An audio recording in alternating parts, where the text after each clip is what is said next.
Chad Pirotte had everything a young Reformed pastor could want: a Master of Divinity from Trinity Evangelical Divinity School, ordination as a Presbyterian minister, a vibrant multi-ethnic congregation in downtown Chicago, and a wife he loved deeply. Then his world collapsed. Almost immediately after their wedding, his wife Gloria began struggling with rheumatoid arthritis, a 30-year-old woman trapped in an 80-year-old's body. Nothing helped. No drugs, no diets, no amount of prayer could alleviate her pain. During her second pregnancy, lung complications set in. After an emergency C-section saved their daughter's life, Gloria never recovered. 6 months later, she was gone. In 6 years, Chad's life had gone from bliss to chaos. He was now a single father of 2 daughters under 3 years old.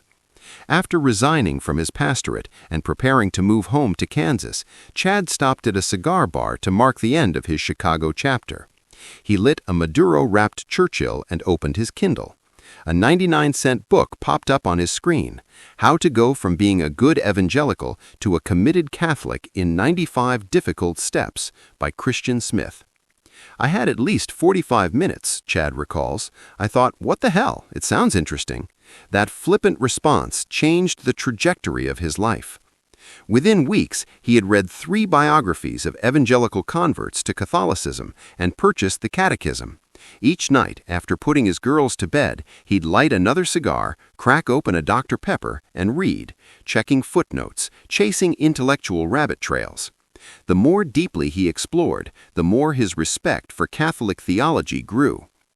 Chad had been wrestling with God throughout his wife's illness and death. On a prayer retreat before his second daughter was born, God had spoken clearly: "Pray that my kingdom would come through Glo's suffering." For 6 months until her death, Chad prayed that prayer.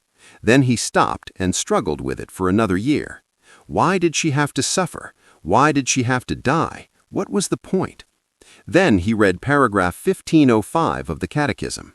On the cross, Christ took upon himself the whole weight of evil and took away the sin of the world, of which illness is only a consequence.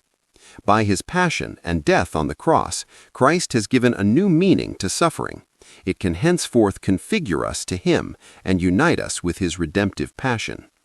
It struck me like a ton of bricks, Chad says. The Holy Spirit spoke, and instantly my mind began churning through my Rolodex of painful memories as I found meaning for them all. At that moment, he knew he wanted to become Catholic. The major hurdle remaining was Marian theology. The night before his first RCIA class, Chad was reading a book on Mary edited by Scott Hahn and Leon Supernant. He prayed specifically, "Lord, please provide someone who can answer my intellectual questions." The next day, he walked into the basement of Prince of Peace Church in Olathe, Kansas, and met a middle-aged man whose name tag looked strangely familiar. As they talked, the man mentioned having a friend who went to Gordon Conwell Seminary. "What's his name?" Chad asked. "Scott Hahn." Revelation struck. The man standing before him was Leon Supernant, the co-editor of the book he'd been reading the night before. "What are the chances?" Chad still asks. "God will answer your prayers in very specific ways."